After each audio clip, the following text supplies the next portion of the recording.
火炮已准备就绪，火炮已就位，火炮已准备好。向我开炮！胜利！向我开炮！ China has made its intentions clear once again. With its two-day Joint Sword 2024A military drills, Beijing demonstrated its willingness to sever Taiwan's vital connections by simulating strikes on the island's ports and airports.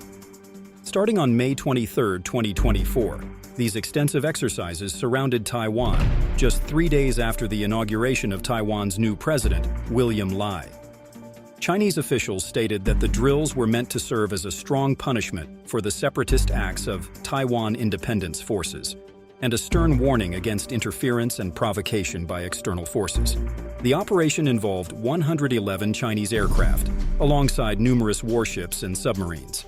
In addition, the PLA released a 3D animation depicting Taiwan encircled by Chinese military forces, showcasing their capability to target any part of the island from land, air, and sea. This graphic representation underscored China's readiness for an all-out war, which it has been preparing for over decades. Analysts have long predicted a potential invasion by 2027, but recent developments suggest it might happen sooner. With the United States deeply involved in conflicts in Ukraine and Gaza, some military experts believe China sees an opportunity to act now. Could these latest drills indicate that China is closer to launching an invasion than ever before? To understand the current tensions between Taiwan and China, we need to explore the historical and economic factors that shape their relationship. Why is Taiwan so significant to China, and what are the stakes? Historically, Taiwan's significance to China dates back to the Qing dynasty's annexation in the 17th century. This claim is deeply rooted in Chinese nationalism and the aftermath of the Chinese Civil War in 1949, when the nationalist government retreated to Taiwan after being defeated by the Communist Party. Strategically, Taiwan's location is crucial for control over the East and South China Seas. It lies within the First Island Chain, a series of archipelagos that are vital for projecting Chinese military power into the Pacific and protecting maritime trade routes. Controlling Taiwan would allow China to break this chain, giving its navy unimpeded access to the Pacific, thereby enhancing its strategic position against the United States and its allies.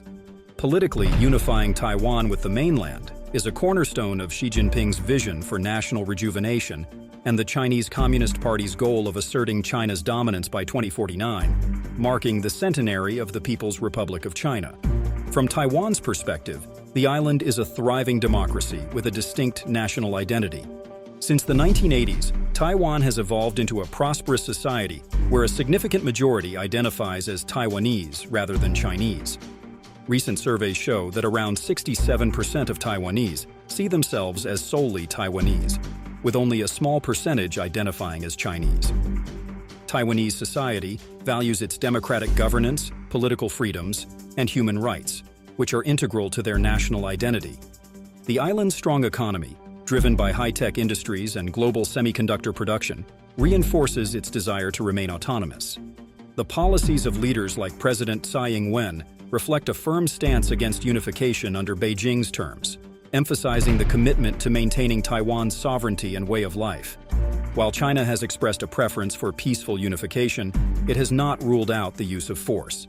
As peaceful resolution becomes less likely due to the growing Taiwanese identity and diminishing interest in unification with the People's Republic of China, China may increasingly view military force as the only viable option to achieve its objectives.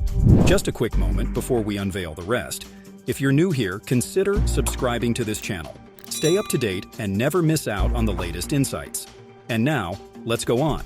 Over the past 2 decades, China has focused on modernizing its military to develop capabilities that would enable it to forcibly conquer Taiwan. As of 2024, China ranks 3rd among 145 countries in the global firepower rankings. But what does this modernization entail? China has transformed the PLA with advanced capabilities, focusing its modernization efforts on several key areas. For example, China has developed an extensive range of ballistic missiles, such as the DF-21D carrier killer and the DF-26 intermediate-range ballistic missile. These missiles enhance China's ability to target and potentially neutralize enemy naval assets in the Pacific, significantly bolstering its strategic reach and deterrence capabilities. Additionally, the PLA Air Force has introduced advanced fighter jets, including the J-20 stealth fighter and the J-16 multi-role fighter. These aircraft improve China's air superiority and multi-mission capabilities, allowing for more effective offensive and defensive operations. Moreover, the PLA Navy has become the largest in the world by the number of ships, although it still lags behind the U.S. Navy in terms of tonnage and blue water operational capabilities. China has expanded its fleet with modern destroyers, frigates, submarines, and aircraft carriers. The addition of carriers like the Liaoning and Shandong has enhanced China's ability to project power beyond its immediate shores. On the other side, Taiwan ranks 24th in the global firepower rankings. Despite its relatively small size, Taiwan has maintained a well-trained and well-equipped military, largely thanks to support from the U.S. Under the previous president, Taiwan's defense spending increased by 5% annually. Currently, Taiwan allocates 2.5% of its GDP to defense. But how effective are these measures? In 2023 alone, Taiwan ordered $1.8 billion in equipment and weapons from the U.S. Recent purchases include modern air warfare missiles, F-16 infrared search and track systems, and various other advanced munitions and support systems. These investments reflect Taiwan's commitment to bolstering its defensive capabilities against a potential invasion. Besides being well-armed, Taiwan also has a powerful advantage: its geography. So, what makes this invasion so challenging? Despite its advanced military capabilities, an invasion of Taiwan would be a highly complex and risky operation, fraught with logistical challenges and requiring meticulous planning and execution. Let's see why. First, any invasion would need to be primarily an amphibious assault since Taiwan is an island. Crossing the Taiwan Strait, approximately 100 miles wide, presents significant obstacles due to its choppy waters and strong currents. This challenge is compounded by adverse weather conditions, including monsoon seasons, high tidal waves, and typhoons, which restrict the window of opportunity for such an operation. Transporting hundreds of thousands of soldiers across the Taiwan Strait would take weeks and require thousands of ships. Each crossing would take hours, giving Taiwan time to target the ships, mass troops at potential landing sites, and erect barriers. Additionally, China would need to shift military assets to its eastern coast and undertake other visible preparations for an invasion, which Taiwan and the United States would likely detect. There are also questions about whether China has the necessary naval vessels to successfully invade Taiwan. China's amphibious fleet is relatively small.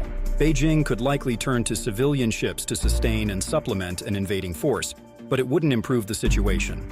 These vessels take longer to unload and would be more vulnerable to Taiwanese missiles. Even if Chinese troops manage to cross the strait, they face significant challenges upon reaching Taiwan. The island has limited deep-water ports and suitable beaches for a large landing force.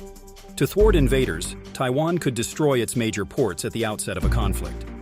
The west coast's shallow waters and the east coast's steep cliffs present formidable obstacles for an invasion. Most other potential landing sites also have shallow waters, forcing Chinese ships to anchor far from shore and gradually transport equipment and troops. Regardless of the approach, Taiwanese defenses, including troops, artillery, mines, anti-landing spikes, and mobile missile launchers, would be ready to counter any landing. Assuming China manages to establish a beachhead, it would still face significant challenges. Taiwan's eastern coastline is covered with mountainous terrain, with peaks reaching over 12,000 feet. To secure these regions, China would likely have to engage in guerrilla warfare against Taiwanese troops, who are familiar with the land and its defensive advantages. Navigating Taiwan's treacherous mountainous terrain is just the beginning for Chinese troops. They would then face the daunting task of urban warfare to capture Taipei, the capital. Limited routes into Taipei, which the Taiwanese military would likely destroy to hinder a rapid advance, complicate this task. Any Chinese forces that manage to reach the city would encounter slow, street-by-street fighting. Can you imagine the level of resistance they would face? Considering Taiwan's geography, most of its 23 million people live in a few cities, with 7 million residing in Taipei. The will of the Taiwanese people to resist could prove more decisive than geographical obstacles. If China encounters little opposition, it might navigate these challenges. However, facing millions of determined defenders would make the invasion significantly more difficult, turning it into a prolonged and bloody conflict. Taiwan has developed a robust set of defense strategies to deter and, if necessary, repel a Chinese invasion. What exactly are these strategies? Central to this is the porcupine defense strategy, which aims to make any invasion highly costly for the attacker. These strategies focus on asymmetric warfare, advanced missile systems, and the fortification of critical infrastructure. Starting with asymmetric warfare, Taiwan leverages its geography and innovative tactics to inflict maximum damage on an invading force. The military doctrine emphasizes mobility, flexibility, and advanced technology to offset China's advantages. This involves using small, highly mobile units that can strike quickly and then relocate, making it difficult for the PLA to effectively target them. Moving to missile capabilities, as mentioned earlier, Taiwan has heavily invested in its missile arsenal to create a credible deterrent against Chinese aggression. This includes anti-ship missiles like the Shengfang 2 and 3, designed to target Chinese naval assets during any attempted amphibious assault. Additionally, Taiwan has developed long-range surface-to-air missiles to defend against aerial attacks and ballistic missiles capable of striking critical targets on the mainland, complicating China's invasion plans. Finally, speaking about the fortification of critical infrastructure, Taiwan has fortified its key assets, including military bases, airfields, and communication centers, to withstand potential attacks. This includes the construction of underground facilities and hardened shelters to protect military assets from missile strikes and air raids. These efforts ensure that Taiwan's military can continue to operate effectively, even under sustained attack. Besides an amphibious invasion, China has several other strategies to attack Taiwan, including a fire strike, a blockade, and cyber warfare. Let's explore these options. One potential approach is the fire strike, which involves initial attacks by missiles and aircraft, targeting Taiwanese forces and government infrastructure. This strategy aims to cripple Taiwan's defenses early on by taking out key military assets like the Air Force and surface ships. The goal is to weaken Taiwan's ability to respond effectively to further military actions. A scenario that O.C. Fu, an analyst at Taiwan's Institute for National Defense and Security Research, calls decapitation. Beijing has increasingly flexed its military might, with daily incursions of fighter jets around the island and a near-constant naval presence in Taiwan's waters. In the past year and a half, China has conducted at least 2 massive war games, and its aircraft carrier Shandong has made frequent passages through the Taiwan Strait. These activities suggest that China might use air and missile strikes to target Taiwan's military infrastructure early in a conflict. Another scenario involves imposing a blockade or quarantine on Taiwan. This strategy could serve as a precursor to a full invasion or as a coercive measure to isolate Taiwan economically and diplomatically. In April last year, China's People's Liberation Army conducted 3 days of drills simulating a blockade of the island. This was in response to then U.S. House Speaker Kevin McCarthy meeting Taiwanese President Tsai Ing-wen in California. China might start by targeting Taiwan's outlying islands, such as Kinmen and Matsu, to test international reactions and Taiwan's response. A more extensive blockade could involve naval and air assets to cut off Taiwan from international trade and military support, potentially forcing Taiwan to negotiate on Beijing's terms. Analysts from the Center for Strategic and International Studies and the Defense Post have discussed these possibilities, emphasizing the significant economic and political pressure such a blockade would exert on Taiwan. Finally, China could launch large-scale cyber attacks targeting Taiwan's communication networks, power grid, and financial systems, creating chaos and disrupting the island's ability to defend itself. Electronic warfare could also be employed to jam radar and communication signals, blind surveillance systems, and disrupt GPS navigation, significantly degrading Taiwan's situational awareness and response capabilities. Considering all these scenarios, it is essential to recognize that invading Taiwan or implementing a successful blockade would rank among the most complex military operations in modern history. Success would hinge on the precise coordination of air, sea, and cyber operations. Amphibious forces would need to land on Taiwan's shores under the protection of air superiority, while cyber operations would aim to disrupt Taiwanese military communications and civilian infrastructure. Paratroopers and air mobile units would be critical in securing key positions and facilitating the advance of ground forces. It is also important to note that China's military has not engaged in a major war for more than 7 decades. How might this lack of recent combat experience affect their operational effectiveness? A critical question is how the U.S. would react to a Chinese attack on Taiwan. The United States follows a policy of strategic ambiguity as outlined in the Taiwan Relations Act of 1979.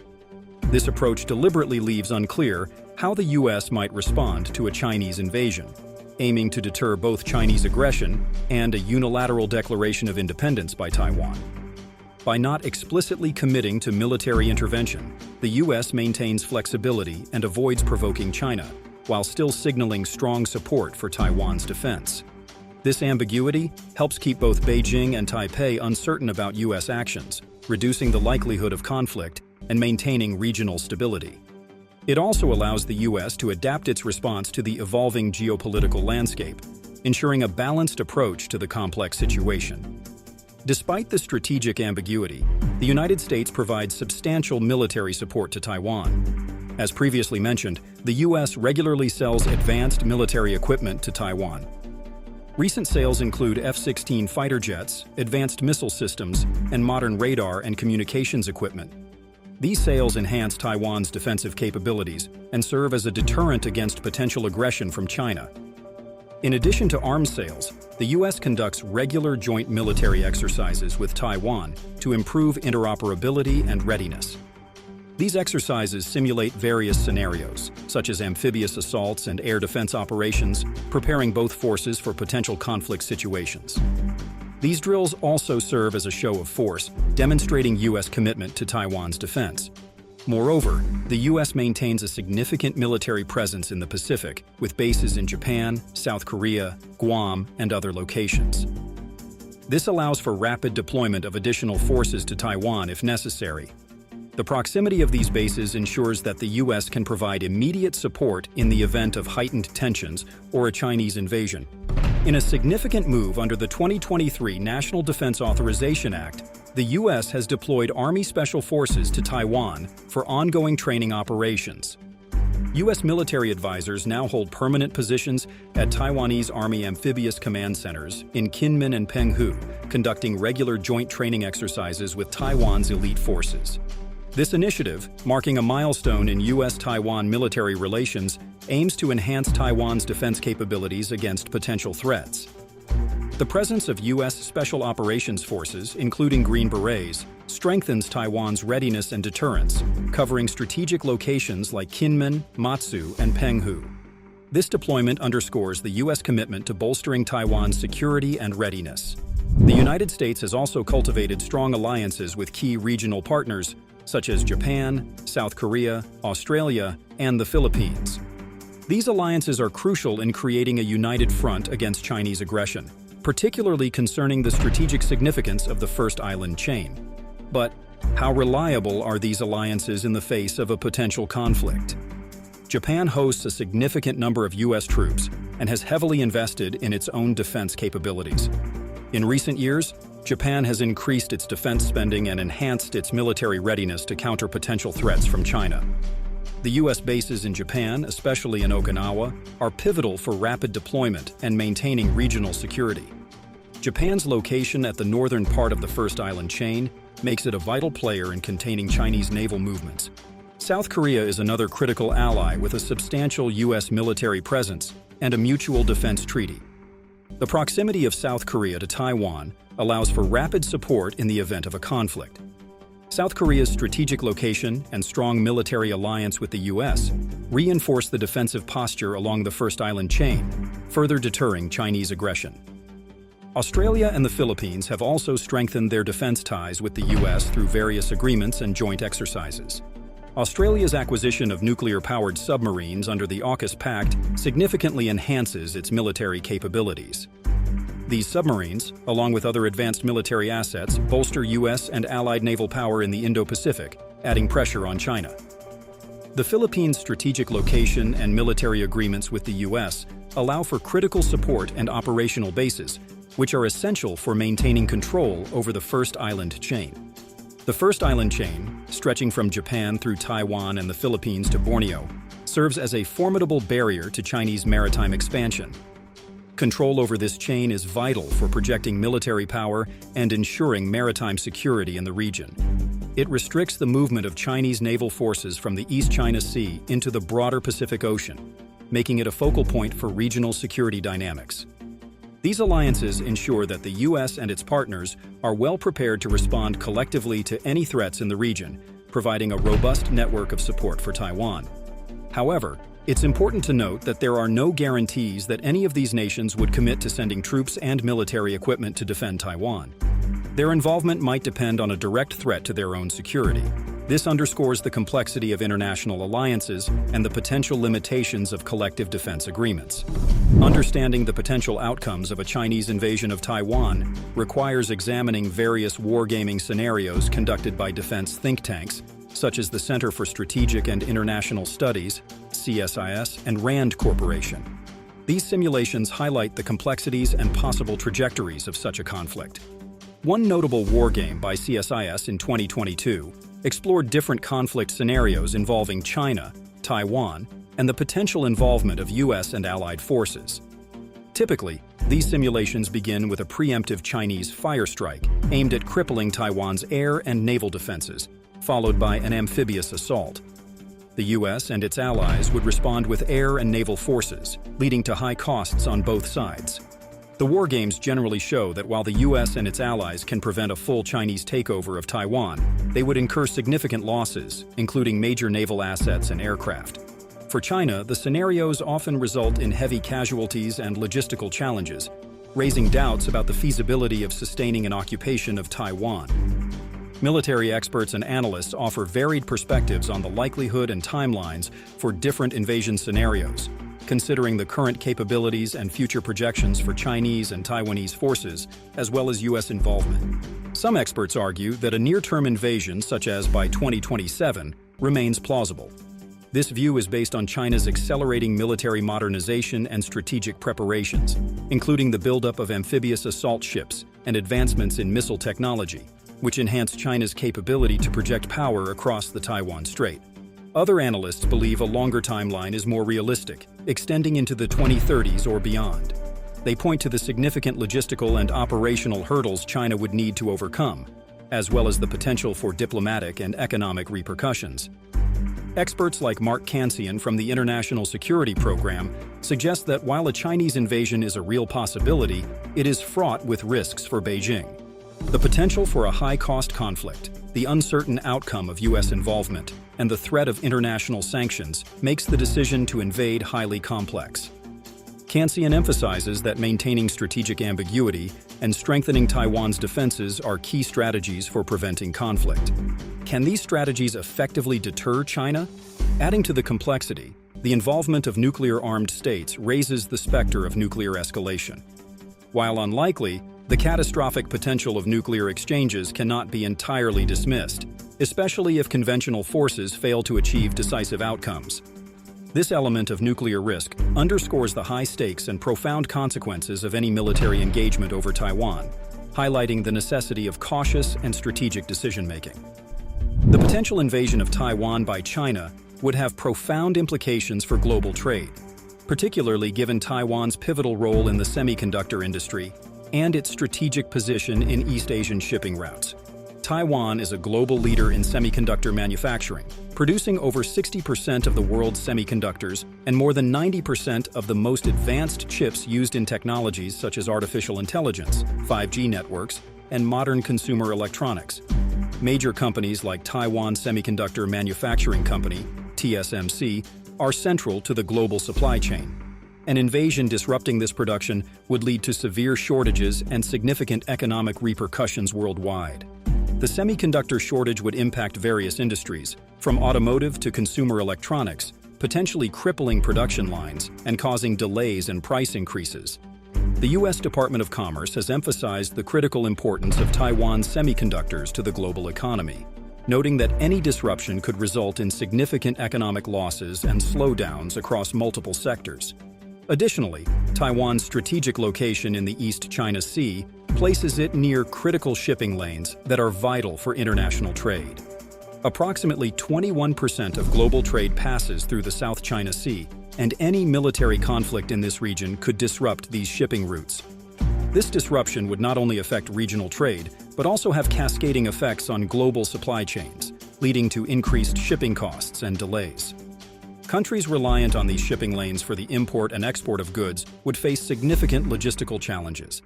The global economy, already strained by supply chain issues exacerbated by the COVID-19 pandemic, would experience further stress, affecting everything from raw materials to finished goods.